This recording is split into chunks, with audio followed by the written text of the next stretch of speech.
Today we're going to be going into how do we discover our purpose. But before we do that, I just wanted to share some stories, because much of purpose is tied in with divine providence. And we always need to hear another story to inspire us with divine providence. Last week we played a story from a master storyteller, a true story. We're going to hear another story. We don't have the video, we have the audio. I'd like to share a story with you that I heard a few years ago from one of my colleagues, one of my fellow Chabad rabbis from Beijing, China. His name is Rabbi Frankl. He runs a very busy, active Chabad house catering to the local Jewish population in Beijing, as well as the many Jewish business people that come to Beijing for periods of time. He's a very friendly man, and anyone who stops by his Chabad house always feels welcome, from the most religious to the most secular. And he has that type of group. You have many Hasidim from Williamsburg that do business in Beijing, so you have from the very religious, and you have a lot of secular Jews that this is their only place to go. And it's a beautiful mix of Jews from all over the world, from all levels of observance, in a different part of the world, all coming together feeling as one. So on one of the trips that Rabbi Frankl took to New York, he was invited by the Satmar Hasidim of Williamsburg to spend Shabbos there. And he was asked at the gathering that would take place in the Satmar Rebbe Shul to say a few words, tell a story. Now that was an oddity for a Chabad rabbi to be asked in a different Hasidic sect, especially a Satmar Hasidic sect, to get up in the Satmar Rebbe synagogue and talk. It's not common. Rabbi Frankl got up and he said, I'll share a story with you. And he went on telling the story. He said, on Friday night, he always have a lot of people that come to the Chabad house. And this particular Friday night, this 80-year-old man came in together with a 40-year-old man, and they sat down in the back of the synagogue. As soon as the elderly man sat down, he put his head in his hands, and he began to cry. And it was constant, it wouldn't stop. So I walked towards the back of the synagogue, I put my hand on his shoulder and just said, is everything okay? And he looked up and he said, yeah, it's fine, just leave me be. And he continued to go on with his weepings.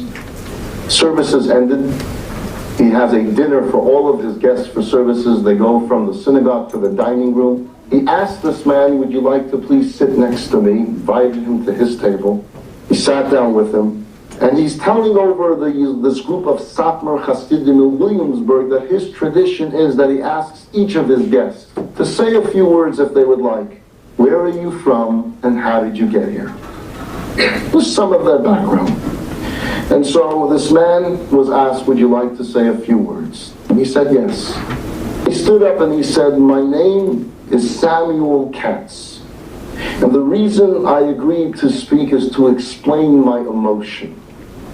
The last time I was in a synagogue was over 60 years ago in Poland. I was a young man then when the Germans came in and they took my entire city to Buchenwald.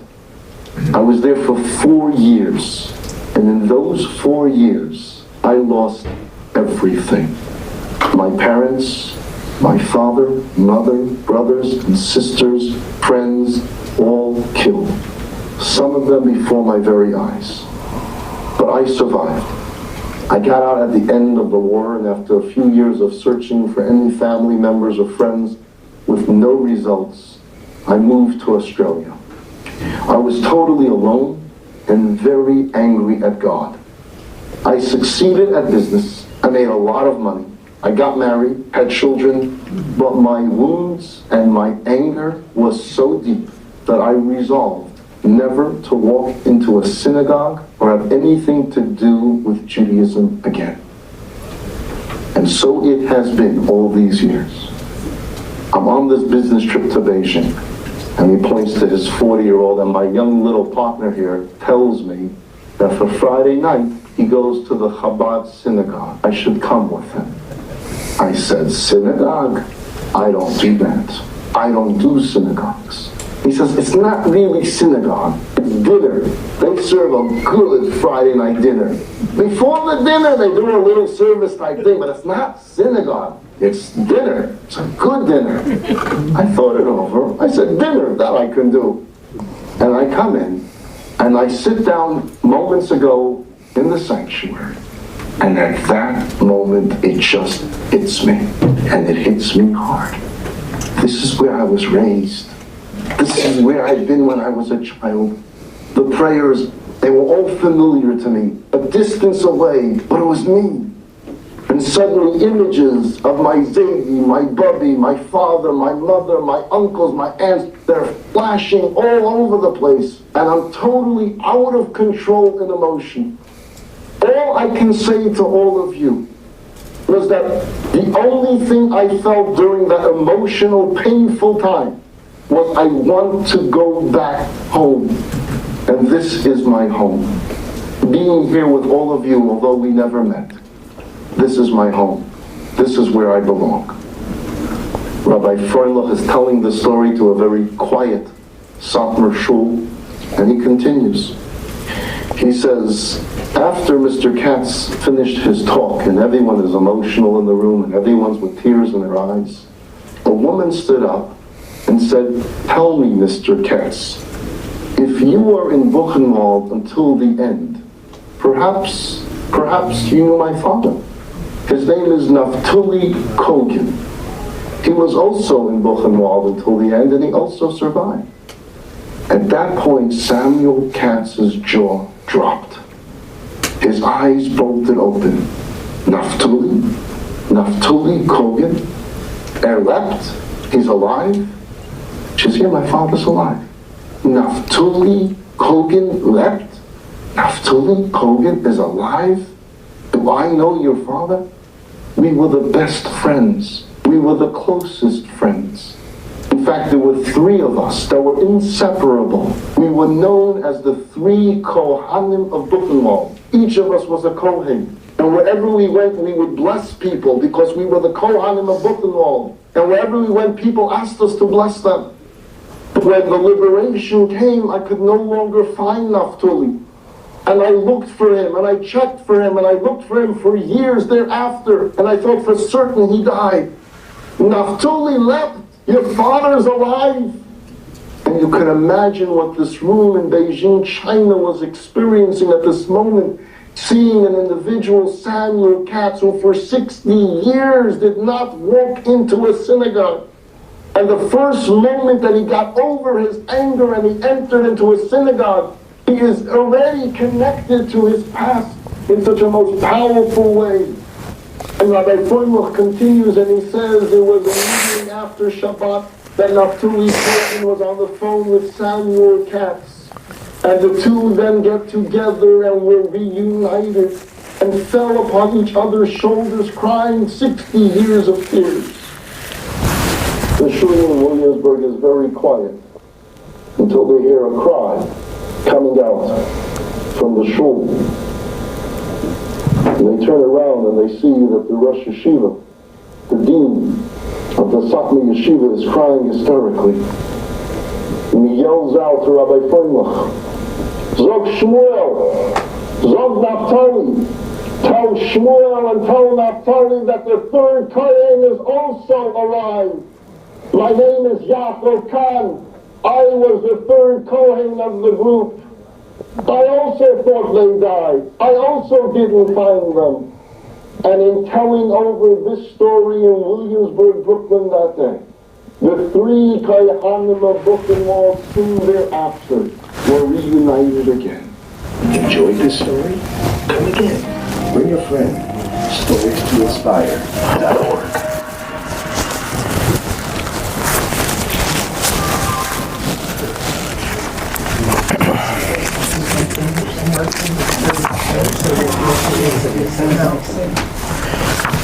We'll leave some of the other stories for later.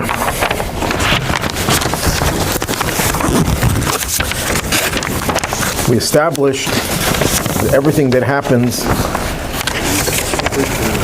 for a reason, and that God is guiding us And not every situation ends up like this one, like this incredible one, and others like this. But we know that every coincidence is really planned by God, and it's for us to learn lessons. So how do we interpret divine providence? So the first premise is that it's not a free-for-all, which what I mean by that is you can't just make up your own interpretation, and just because two events seem to be connected, the way you interpret it has to be consistent with the values of Judaism. And sometimes the lessons that people will learn from events may be the wrong lessons, may be the opposite of what the lesson is supposed to be. And that's why we need a filter. It has to be based on Torah values, so we need to have the knowledge of Torah for us to be able to filter out the negative lessons. Remember, we discussed how Reb Zusha, the famous Hasidic master, said he could learn 7 things from a thief. Someone could say, yeah, I could learn from a thief how to steal, how to rob a bank. Obviously, that would not be the right lesson. Just because you happen to meet a thief doesn't mean, oh, God wants me to be a thief. But that's what we have to filter out, the negative lessons from the positive. And in general terms, we'll start off with general terms, then we'll get more specifically. In general terms, we have 3 filters that we have to use in understanding what divine providence is there to teach us. Ethics of the Fathers is one of the most important Talmudic texts that teaches us values and ethics. And in the very beginning, it tells us that the world stands on 3 things: Torah, service, which is understood to refer to prayer, and acts of kindness, of loving kindness. So, how do these 3 things relate to determining what is our course in life? So the first thing is that Torah dictates to us and guides us in our lives. It gives us direction. And it comes from a divine source.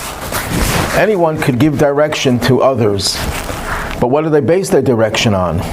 It's arbitrary. I was once giving a talk to doctors about medical ethics, and I said that just like I would not render a medical decision, because I'm not a doctor, I'm not a physician, doctors should not render ethical decisions, because they're not rabbis, they're not ethicists. And one man got very upset, one doctor, he says, I am chairman of the ethics, whatever department they call it, of this and this hospital, and we deal with ethics all the time. I didn't want to get him more upset than he was already, but I could tell you what I was thinking of saying to him. He says, what makes you more of a judge of ethics than any other human being in the world? What are you using to determine what is ethical, what is not ethical? You're using your own values that you pick up from what? Where do you get it from? So sometimes you might be right and your ethical teachings are valid. Sometimes they might be the most unethical things. And I don't want to go into a long discussion about the various medical issues that modern medicine seems to have taken an approach that is contrary to Torah's values. But the point is, when you base your values on your own feelings, even if you went to school for years and studying ethics, it doesn't make it ethical. Ethics is not relative. Ethics is not situational. It doesn't change. In our society, ethics do change. Values that we consider to be wrong in the past are considered to be right in the present, and vice versa. So the first thing is you have to have a divine source that guides us. And the word Torah actually means guidance, direction. Now, the Mishnah there, the Ethics of the Father, says the world stands on 3 things. What does it mean when it says stands? One interpretation of that is that what happens with people is that they're constantly wobbling, going from one direction to another. We have this pendulum swing. If you look at the way Jews identify with political ideologies, Jews and non-Jews as well, but it affects us very much. Jews gravitate sometimes to the left, and they see the left is not their friend, so they gravitate to the right, and they see the right is not their friend, and they go back to the left. Life is like a pendulum. We're going in different directions. And Torah gives us balance. Torah is identified in the Kabbalistic literature, mystical literature, as the attribute of Tiferet. Tiferet literally means beauty, but it means harmony, the synthesis. Torah gives us the right balance when we go in with this direction, when we go in the opposite direction. So that's the first thing that we have to have in determining what is our course of action, what is our purpose. Our purpose has to align with the values of the Torah, which gives us direction and balance. But it's not enough to have the knowledge. You also need prayer. Prayer, in a broader sense, could be interpreted to mean the emotional aspect of Judaism, because prayer is called service of the heart in the Talmud. That means it engages the heart, it massages the heart. There was maybe you can call it a relative of mine, a distant relative, and they were looking for a match for their daughter. And they wanted to know who would be a good person. So someone pointed to a rabbi who would pray for hours every day. He said he must be the right person, because if he's praying, he has very deep emotions. And it means that he's a person who cultivates his emotional traits. So prayer is a time that massages the heart, that we should have feelings for God. It connects us to God. The word prayer in Hebrew, tefillah, one of its translations is bonding. It creates a bond between us and God, and it opens up our soul. We all have this spiritual identity, but it's covered up. When prayer is done properly, it exposes the soul. And what that accomplishes is that the same values that you know is right because you consulted the Torah, but it's in the mind, it then resonates in the heart as well.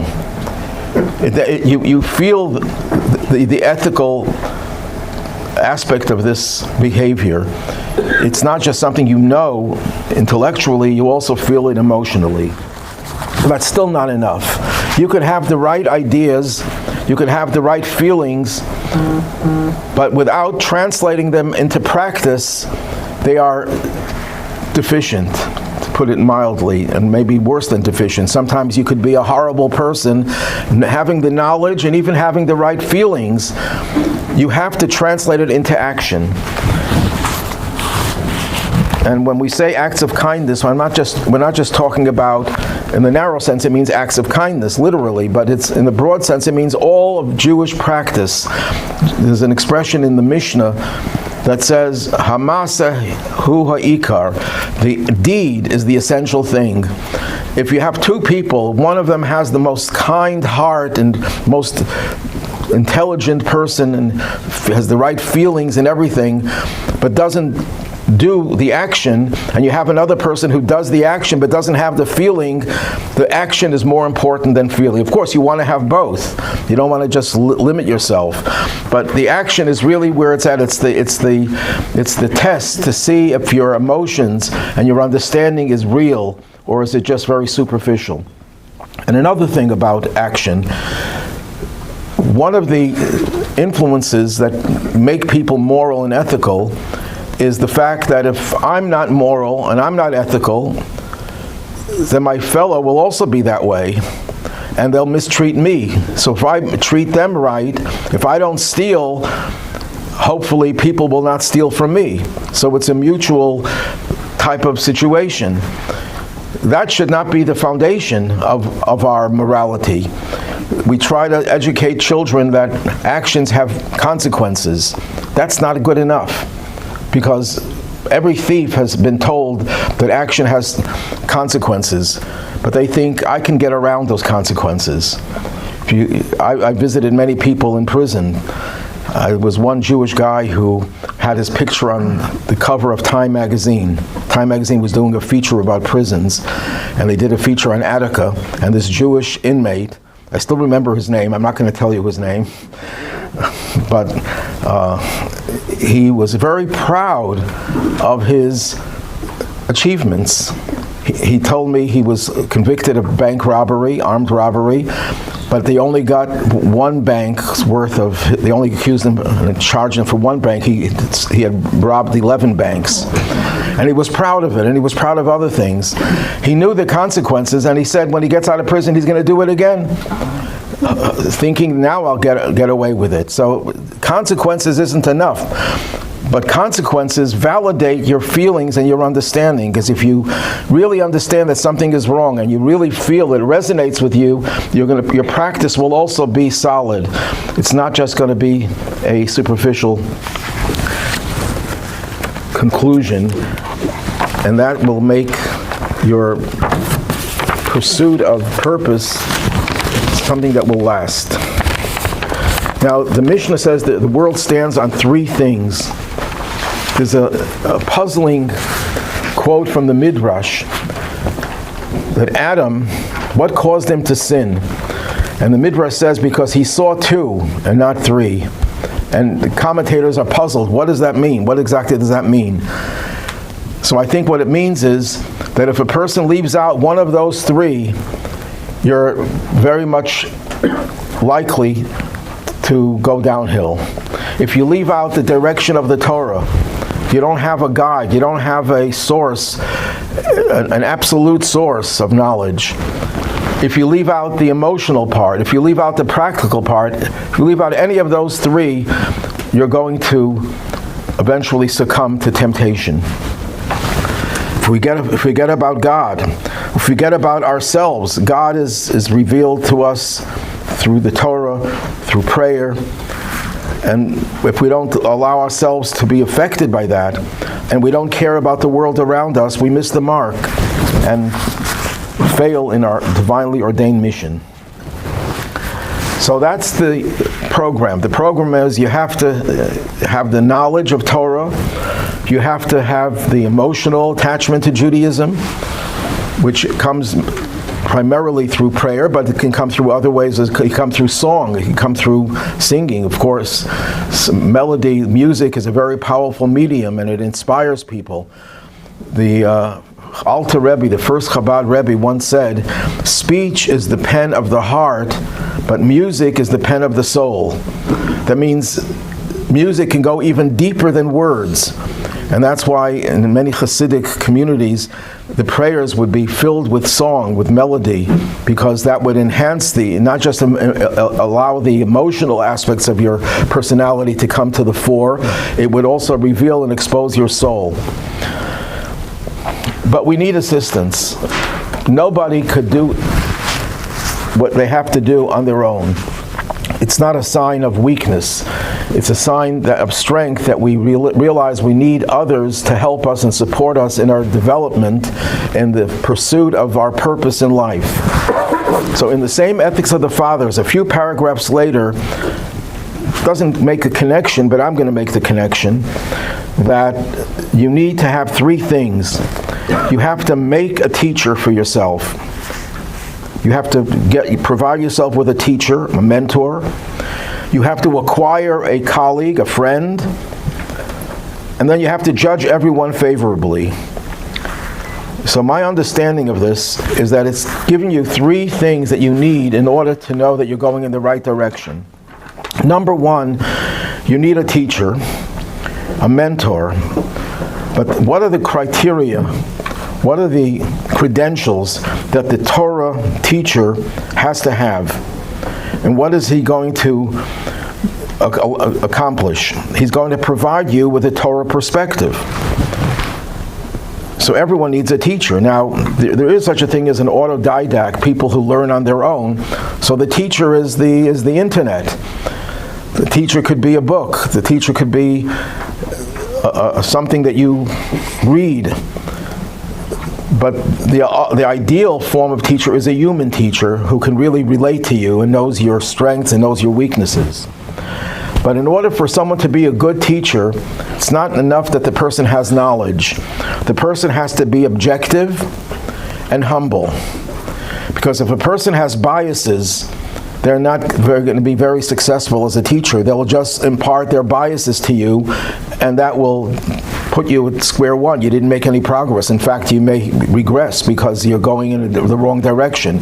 So just because someone has the knowledge is not sufficient. The person also has to be capable of being objective and also humble. He also has to be caring and compassionate. The mentor cannot just be imparting knowledge. You have to really care for the person that you're mentoring. The purpose of the teacher is to uplift and inspire. I know many of us went through school and the teachers did not uplift us and inspire us. They were very harsh and very, that's not the way a teacher has to be. A teacher has to uplift and inspire. There was a rabbi who became a rabbi. He was in his early 20s, and he came to the synagogue and he felt very uncomfortable in his role as rabbi. Why? Because he said, I see my congregants need a lot of education. I have to teach them what right from wrong. They're doing the wrong things. But I'm a whippersnapper. I'm 22 years old, and they're in their 50s, 60s, and beyond. How can I criticize them? How can I tell them what they're doing is wrong? And on the other hand, if I don't, what am I doing there as a rabbi? I'm just collecting a paycheck without accomplishing anything. So he didn't know what to do. So he came to the previous Rebbe, and he told the Rebbe of his predicament. And the Rebbe told him, you ever go to a Turkish bath, a schwitz? I was never in one of those, so you can correct me if you think I'm wrong. You go up several levels, and each level you go, it gets hotter and hotter. And when you get to the top, they take a broom or something and they hit you in your back with it. And you say, it feels great. Imagine if you go to the same person in the street and you take a broom and hit him in the back. He would slug you. But when you uplift him and you warm him up, they're grateful for it. So even if the teacher, if the mentor has to tell you what you're doing is wrong, they uplift you, they tell you how special you are, and they warm you, they give you the warmth of Torah, of Judaism, then you could accomplish so much more. But that's a requirement for a mentor. In Ethics of the Fathers, it says what every decade leads to. It says that the age of 40 is the age of bina, of understanding. What's 50? The age of counsel. What's the difference between understanding and counsel? Understanding is you have all the book knowledge, you have a PhD in psychology, but it doesn't mean you're a good psychologist. You have to know, you have to have the right counsel. You need the right filter. That's why the Talmud says that where do we get our ability to give counsel, to give advice? It comes from the kidneys. And what does that mean? It comes from the kidneys. Counsel comes from the brain. Kidneys are a filter. You have to be able to filter your knowledge and be able to impart knowledge the right way. What you say to one person may not be what you have to say to another person. You have to know each person's strength, their weaknesses, what to say, what not to say. Sometimes it's better to not say things than it is to say them. A little cute story. There was a rabbi who had to collect money for a certain family that was in big trouble financially, and he went to the biggest miser in town who would never contribute anything for any cause. And when the rabbi came to him, he was shocked that the rabbi would even come to him. And he asked the rabbi, what did you come here for? He says, I can't tell you. He says, what do you mean you can't tell me?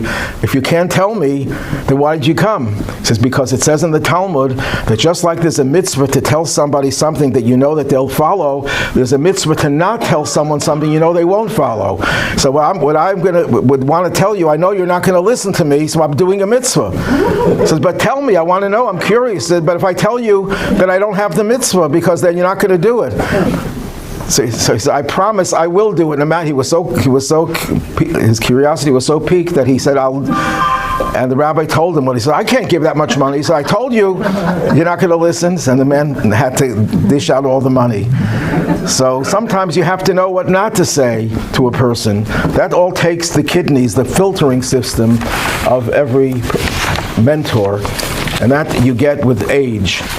Sometimes you can have all the brilliant knowledge, you have the bina, the right understanding, but you don't have the counsel. Now 40 and 50 are not fixed numbers. You can get it when you're 20 and you cannot get it when you're 90. So this is just a way of putting it in perspective. Then it's not enough to have a teacher, a mentor. You have to have a colleague or a friend.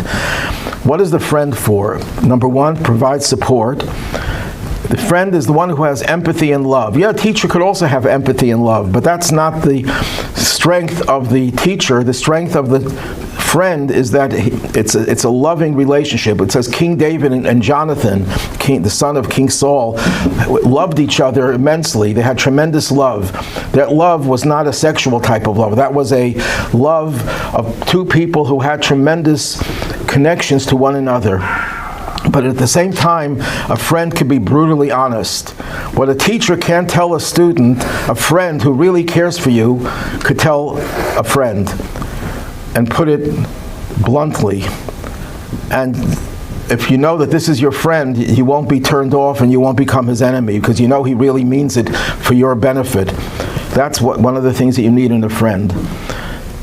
There was one great Hasidic master who said that when two people get together to discuss their spiritual state, their moral and ethical state, it's two godly souls against one animal soul.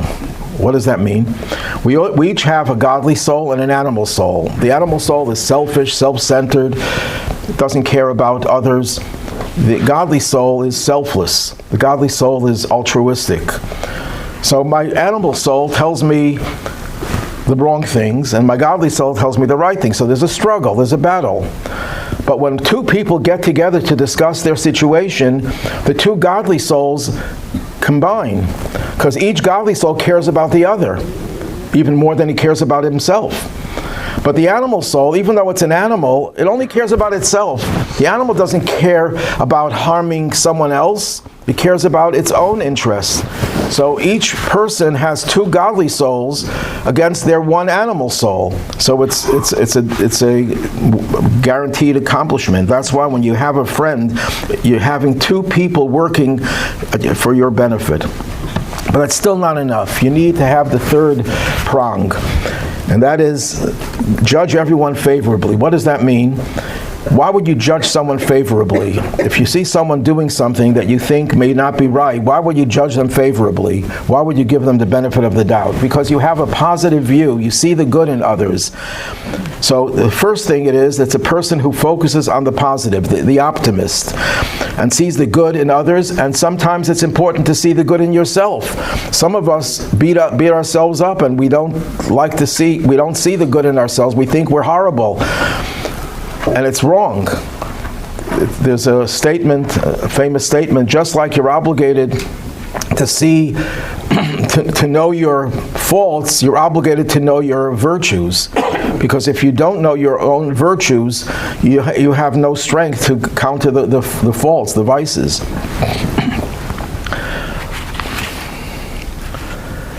There's a story told of a great sage of the 20th century. He was known as the Chafetz Chaim. He was traveling by train from another location to his hometown.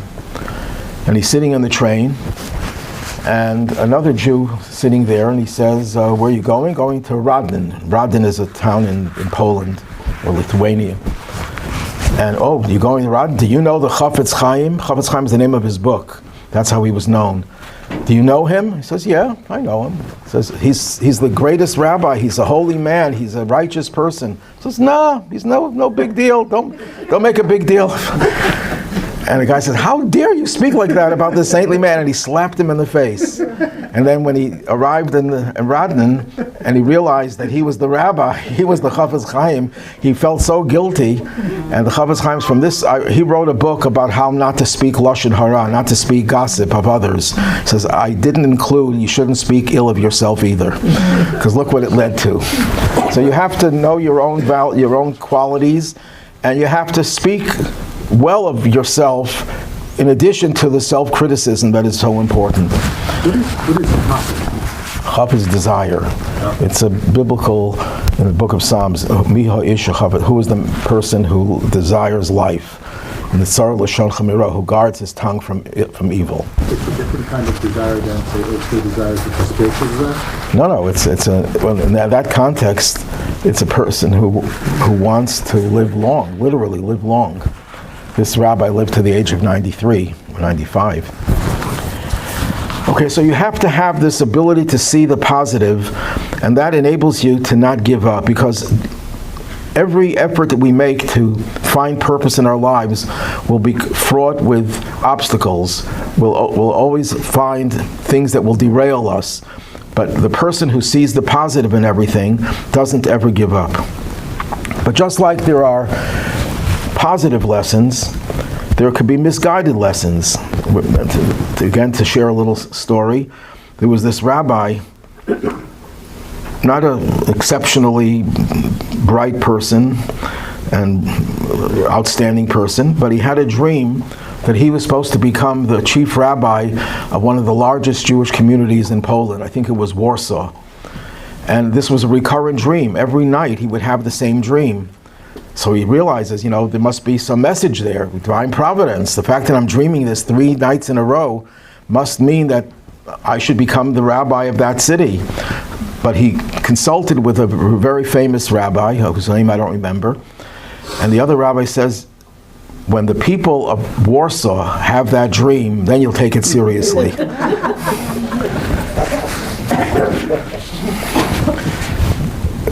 A person who has an opportunity to engage in self-serving matters and thinks that divine providence supports that choice. You can think of many examples. A person finds something in the street that has a name in it, and he can say, it's divine providence, I found this wallet with a few $100s in it, God wants me to make a few $100s. That's divine providence, but you interpreted it the wrong way. Maybe God gave you an opportunity to return the wallet to its rightful owner and to do an act, the righteous act. But you can take divine providence the wrong way. Those are extreme examples, but there are so many other examples that everyone could think of in their own lives. And there's one particular case where someone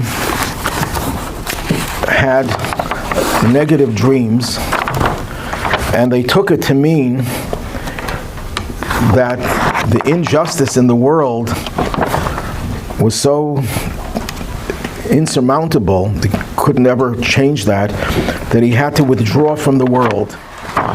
And he wrote to the Rabbi, and the Rebbe's response was, on page 5, it's certain that the message of your dream is not about injustice in the world in the literal sense, for such issues are completely beyond your ability to rectify. Rather, the straightforward meaning of your dream is clear. You are being shown that you need to be angry, in quotation marks, about the fact that your world, your personal life, over which you do exercise full control, is being conducted unjustly. In other words, the Rebbe was telling him, don't think that your dream means that you have to worry about the whole world. The whole world is resting on your shoulders, and you have to react to it by withdrawing from the world. I don't know what he meant by withdrawing. I think he meant something more drastic than just withdrawing. I think he meant taking his own life. And the Rebbe tells him it's the injustice in your own life that you have to work on. But who can tell someone something like that? You need someone like the Rebbe, who had all the 3 criteria of the ultimate mentor of Torah, a friend, and someone who had the most positive outlook on life and saw the good in everyone. So what should be our primary focus? Okay, we know the total picture. We have to have the Torah, we have to have prayer, we have to have good deeds, we have to translate it into action. We know all this. But what should be our primary focus in life? So I once heard from someone who said that he has good news and bad news for us. The good news is we can start wherever we want. The bad news is we have to do it all anyhow. And actually, this person didn't say this based on any Jewish sources, but the Talmud actually seems to allude to that approach. The Talmud says that this world is like a wedding.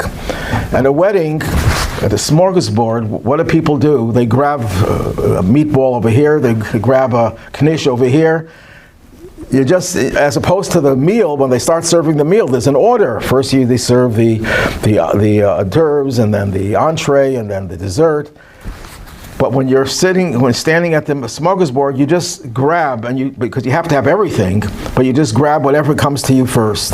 That's what life is about. We don't have the luxury, the Rebbe would emphasize, especially now that we're so much situated before Mashiach, before the final redemption. We don't have the luxury to have a schedule. Today we do this, tomorrow we'll do something beyond that. We just have to grab the opportunities to do a mitzvah. Not say, well, I'm not ready for this mitzvah. No, just if the opportunity presents itself, take advantage of it. But if a person wants to choose a certain area with putting special emphasis on it, sometimes people will gravitate to thinking, I'm going to say, as I mentioned before, I'm going to save the whole world. Let me march in a demonstration to, even if it's a positive demonstration, for whatever cause, and I'm sure everyone could think of different causes that people demonstrated.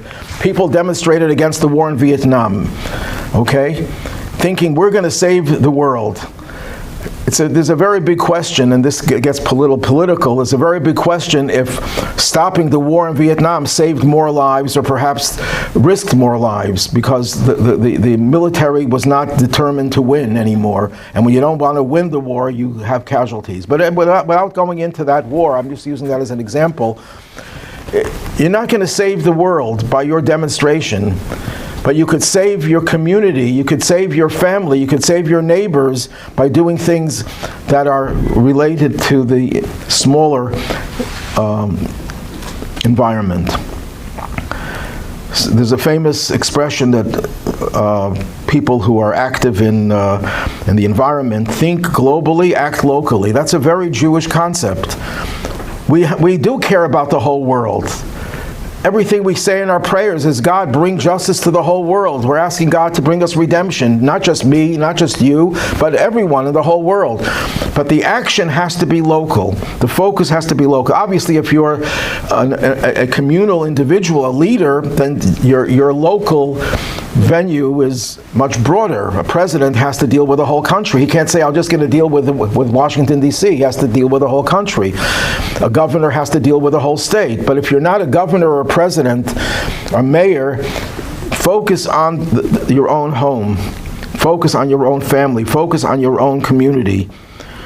There's a expression that charity begins at home. That's a very Jewish concept. In the laws of charity, you're obligated to give charity to your family before anyone else. So if you have a choice, you can only give $1 to charity. Don't give it to a larger cause. Give it to someone in your own family who's in need. And then if you have more, then you spread it beyond, and you keep on spreading it. And I mentioned this before. The Rebbe gave a message to Janice Robertson. She was an African-American woman running for city council. And she came to the Rebbe, and the Rebbe told her that she should focus on her own community. Sometimes people in politics like to express their views about national matters, about international matters, and they neglect their own community. There was once, I think it was a state senator who came to the Rebbe. He wasn't Jewish, and he came to the Rebbe, and he had a problem, and the Rebbe resolved his problem, and then the Rebbe said, I want to ask you a favor. So right away he said, okay, now that's the he wants some money probably. And the Rebbe says, your district has a lot of people from China, Chinese people, and they don't have good representation because everyone focuses on other minorities, but no one focuses on the Chinese. It's your responsibility to help the Chinese. And he was flabbergasted because this is the first time he met a leader of a certain ethnic group that was focused on some other group rather than his own, and asked him to take care of that group. But the Rebbe was emphasizing, that's your mission. Your mission, you're the senator, the state senator in an area where the constituency is being neglected. You have to take care of that and not just focus on national matters.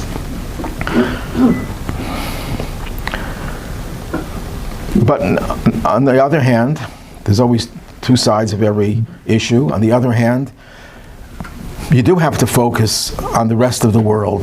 But how do you do it? What you do, and this is the way the Talmud views this, charity begins at home. In terms of Jewish people, we have to take care of the needs of the Jewish people first and foremost. But then it says in the Talmud, we're supposed to also focus and help those who are not Jewish in order to promote peace. But the preponderance of our efforts has to be for our own extended family, and then we add a little more for those who are outside of our purview, outside of our environment. There's an organization all over the world in very strong Jewish communities called Hatzalah, or Hatzalah. It's an ambulance corps. It's a Jewish ambulance corps, and they operate in Jewish neighborhoods. Their response time is about 2 minutes. And who knows how many lives they've saved. I was once standing on the corner in Brooklyn, and a Hatzalah member who was off duty was standing with me. There was an accident there, and it was 1 block from the police station. We waited 20 minutes before the police came. He clocked it 20 minutes before the police came. Hatzalah would have been there within 2 minutes. So it wasn't a life and death situation, but if it had been a life and death situation, this could have made the difference. So Hatzalah generated a lot of anti-Semitism. Oh, you Jews, you only care about your own. No, they if anyone could call them, they would come, but they focus on their own community and a little bit beyond. If everyone would do that, if every local group would take care of its own and then focus on others as well, a little bit, not the main focus, the world will be a perfect world. But instead, everyone cares about someone else's world, and they neglect their own, and then they complain why their own is not taken care of. What is Salah? Hatzalah means saving. Ha is the Salah, or is it one word? It's one word. Okay, so a person could choose which area for special emphasis. How does one know which areas you should pick on if you have to pick one particular area? Not to the exclusion of everything else, but to focus on it. So the Talmud tells us a story that one rabbi asked his colleague, your father obviously was a very great man, what mitzvah did he specialize in? What mitzvah was he especially conscientious about? And he told him whichever mitzvah it was. So what is the understanding over there? The understanding is that every one of us has a certain positive action that resonates with us, that we really like to do. We get excited. One person, it could be volunteering in a hospital. Some of the people, that doesn't speak to them. They have some other area in which they feel a lot of gratification, a lot of fulfillment. So someone could say, well, that's not right. You shouldn't focus on what you like. No, on the contrary. That's the divine providence that you should follow. If that's the mitzvah that resonates with you, if that's the mitzvah that really turns you on, God is telling you that this is a special mitzvah for you in particular. Everyone should do it. It's not excluding others, and it's not excluding other mitzvahs, but it's telling you this is something you should take seriously and focus on it. And the Hebrew word for conscientious, zahir, also means illuminate. It's because sometimes we can perform a mitzvah dryly, without any feeling, without it's not no light in it. They tell the story. The Baal Shem Tov was the founder of the Hasidic movement, and his successor was originally an opponent of the Baal Shem Tov. But he was trying to figure out what was the Baal Shem Tov, what made him special. So he came to the Baal Shem Tov, and the Baal Shem Tov asked him, he opened up a volume of the Zohar, that's the principal work of Kabbalah, of Jewish mysticism, and he asked him to read it and explain it. And his successor, whose name was Dov Ber, was brilliant, and he explained it very, very well. And the Baal Shem Tov says, no, you didn't do it right.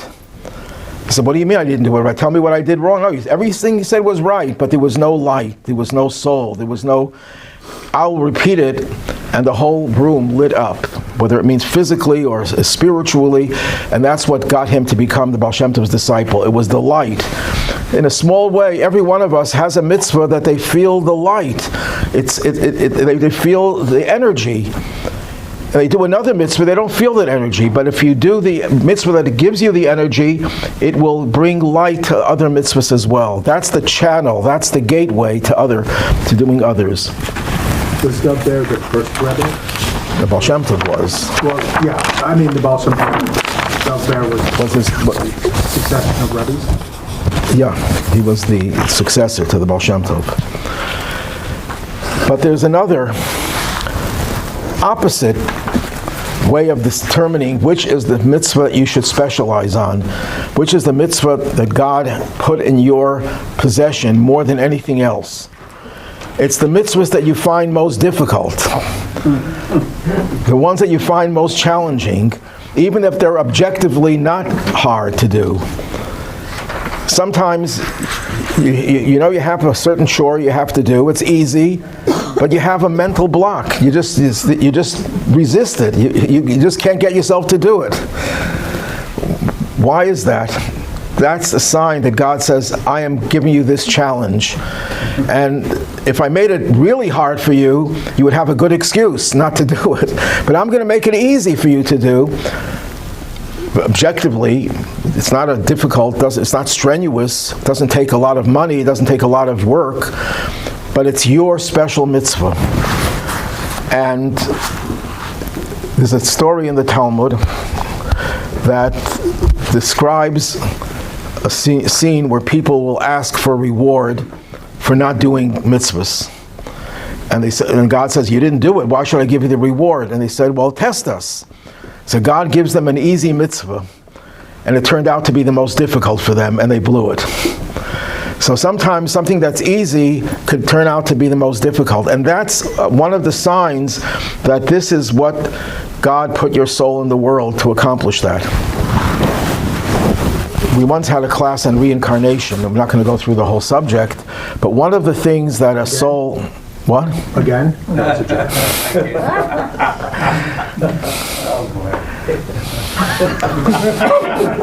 I think what you did was redundant, repetitive, and superfluous. I think you said that before. So, a soul will come back for various reasons. One of the reasons is that it missed an opportunity to do something very special for that soul. And the soul comes back specifically for that thing that you missed the first time around. The story of the Baal Shem Tov, who became the leader and the founder of the Hasidic movement, who refused to become a public figure. He hated the limelight, and he was told by his mentor that he has an obligation to become a public figure because of what he can do to inspire the world. And he told him a story 200 years prior to the Baal Shem Tov's life. There was a Jew in the city of Tzfat in Israel, a very simple Jew, who gets a knocking on the door one day. Who is it? Elijah the prophet. What can I do for you? I was sent to teach you the Torah because of something you did on the day of your bar mitzvah. It was such an exceptional thing, but you have to tell me what you did. Otherwise, I can't teach you. And he says, I didn't do it for you. I did it for God. It's none of your business. I don't know if he used that expression specifically, but something to that effect. That I didn't do it for fame. I didn't do it to impress you. And Elijah was sent back to teach him the whole Torah. And he became one of the greatest scholars and mystical teachers, but he didn't become a teacher. No one ever knew how great he was. So when he left this world, his soul came before the heavenly tribunal, and all the angels would only sing his praise. The man was such a holy person, humble person, righteous person. And then one angel comes along and says, yeah, but what did the world get from him? No one benefited from all his knowledge. He kept it all for himself. And the court decided, yes, that's a good argument. His soul has to come down again, and he has to become a great person. And this time he has to become famous so he can influence others. And Baal Shem Tov's mentor told him, that's your soul. If you don't become a public figure, you have no reason to be here. That's the only reason you came down, to become a public figure. And even though you don't want it, because the greater the person, the more humble they are, you have no choice. So that's the story with all of us. Sometimes our soul comes down again primarily for one particular purpose that is the most difficult for us. That's the challenge. Adam and Eve, for example, they had one commandment, not to eat the fruit of the tree of knowledge. And according to the Midrash, that commandment was only in effect for 3 hours. And they blew it. Now, was it hard to not eat a fruit from one tree? They had all the trees in paradise. They could have eaten as many fruits as they wanted. But there was one fruit they couldn't eat, and they couldn't resist for 3 hours. And the answer is because that was the most important mitzvah for them, it became that much more difficult for them to accomplish. It's also true that if they had eaten from the tree of life before the tree of knowledge of good and evil, everything would have been okay. Okay, that's true, but that didn't occur to them. Then there are people who think that if you have certain talents, they shouldn't be cultivated. You have to only focus on studying Torah, doing the mitzvah, but if you have a talent, music, for example, art, you should shun those things. And that was a general attitude in Jewish communities. The Rebbe had a totally opposite view. The Rebbe felt, and this is based on divine providence, the fact that you were born with a certain talent, even if your talent is to pick locks. I don't mean the ones with the bagels. There was a great Hasidic rabbi who befriended criminals, and he tried to rehabilitate them.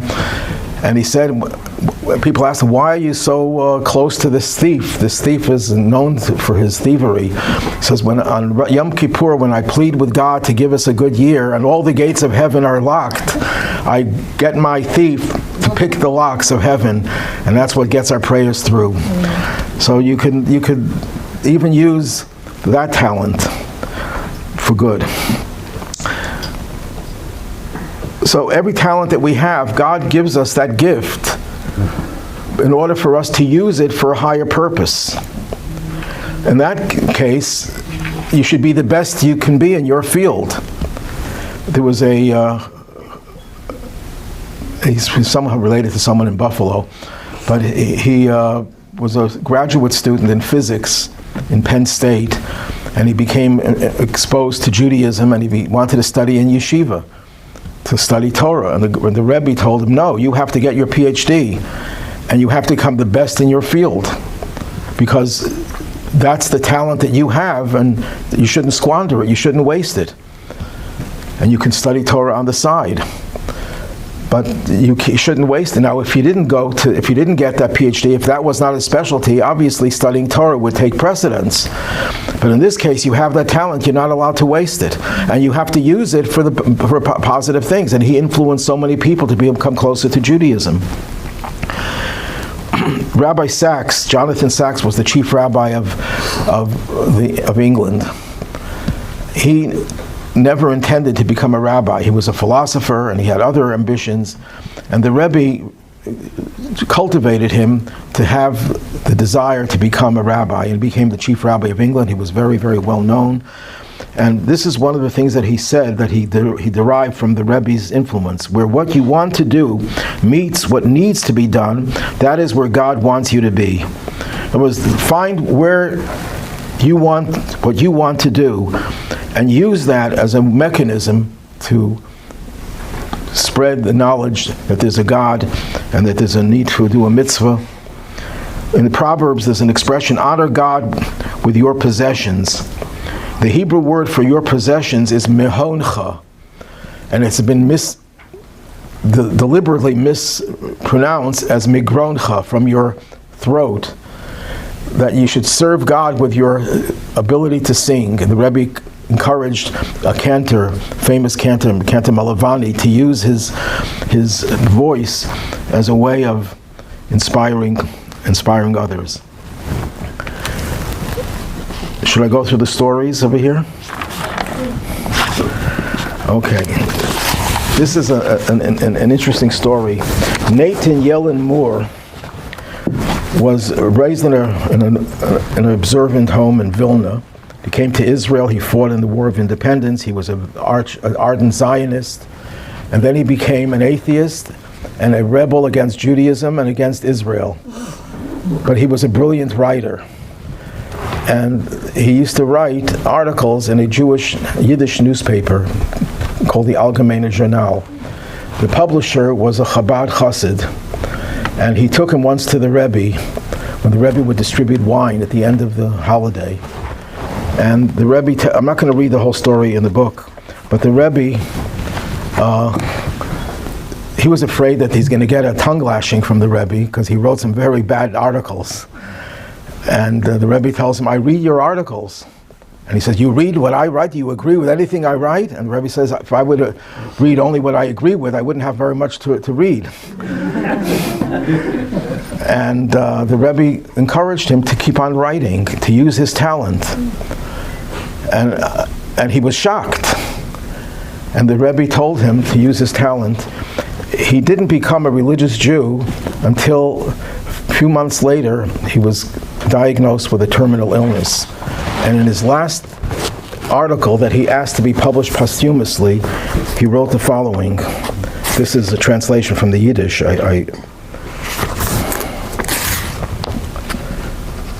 My dear reader, as you read this article, I am standing before the heavenly court and being judged for all the actions I took and the choices I made in the course of my life. No doubt I will be judged for living a life totally antithetical to anything Jewish. In fact, I have severe doubts that I will even be allowed to speak in my defense. This is why I asked your editor to print this now, as I stand before the heavenly court in the hope that what is being read and discussed at this moment on earth will attract the attention of the supernal judge. For I do have one merit I wish to present to the court in the face of all my failings and transgressions. And he goes on, the Rebbe told me that I have a God-given talent, that it is my sacred duty to utilize it to influence others. This I did to the best of my ability, however misguidedly. This is the only merit I can claim. May it lighten the destiny of my soul. So he obviously was no longer an atheist when he wrote this. And he was realizing that using the talent was a positive thing, and that's what the Rebbe wanted him to do, and that's probably what caused him to change his attitude at the end of his life. The other story, the Rebbe and Viktor Frankl, is a long story, but everyone probably heard of Viktor Frankl, who wrote the bestseller of, what's the name of it? Man's Search for Meaning. Logotherapy. The Rebbe was a very big fan of that type of therapy. But this is the story.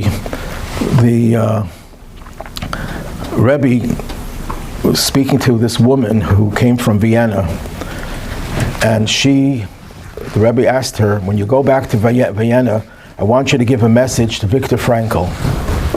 The Rebbe had never met him, and he had never met the Rebbe.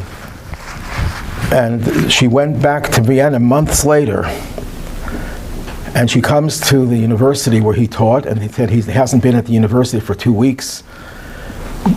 Can go to see him at home. So she comes to his home, And she knocks on the door, and a very disheveled man answers. Could see the guy was going through a trauma. And what do you want? She says, I have a message from the Rebbe that you shouldn't give up, you should continue with your work. And what happened was, he was planning, because his colleagues were mocking him for he was a student of Freud, and he disagreed with Freud very much.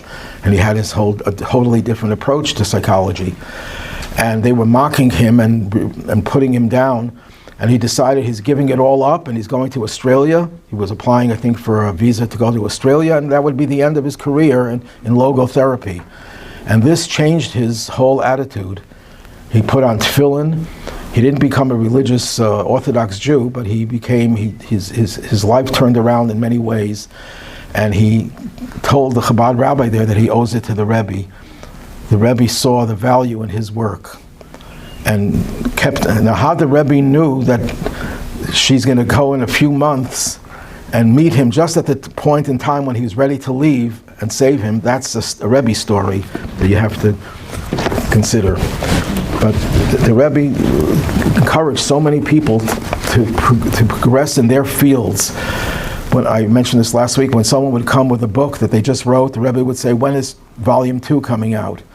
And he would continue your work. So any talent that we have to cultivate and use it for a higher purpose. Any questions? We'll leave some of the other stories for next week. There are enough stories to go for a lifetime.